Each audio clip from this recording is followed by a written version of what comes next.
ব্রাদারান মিল্লাত ইসলামিয়া, যদি আপনারা ইমানদার হতে চান, যদি রাসূলকে মাননে वाला হতে চান, যদি আলেমগণকে मोहब्बत करने वाला হতে চান, তাহলে ব্রাদারান মিল্লাত ইসলামিয়া আমি আপনাদেরকে বলবো হুজুর সাল্লাল্লাহু তাআলা আলাইহি ওয়াসাল্লামের সাহাবায় চারজন সাহাবার ভিতরে একজন সাহাবা, উত্তম সাহাবা, যার নাম হচ্ছে আবু বকর সিদ্দিক রাদিয়াল্লাহু তাআলা আনহু।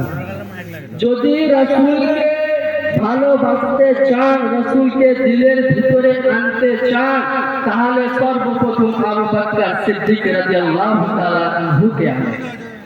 কারণ হচ্ছে এটাই যে আবু বকর সিদ্দিক আপনার দিলের ভিতরে আসবে, আসার পরে আপনার দিলের ভিতরে যত ময়লা আছে, গুনাহ আছে, সেই গুনাহকে মিটাবে, গুনাহকে পরিষ্কার করবে।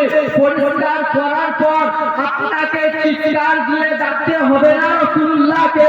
কারণ হচ্ছে এটাই, আপনার দিল থেকে আবু বকর সিদ্দিক চিৎকার দিয়ে বলবে ইয়া লাব্বাইক ইয়া রাসূলুল্লাহ, আপনি এই দিলের ভিতরে আসতে পারেন। কারণ হচ্ছে এটাই যে এই বান্দার ভিতরে গুনাহ নাই, জেনা নাই, কোনো গুনাহ নাই। তার কারণ হচ্ছে এটাই, আমি আবু বকর সিদ্দিক আপনি আসবেন বলে আমি তার দিলকে পরিষ্কার করে দিয়েছি। সুবহানাল্লাহ।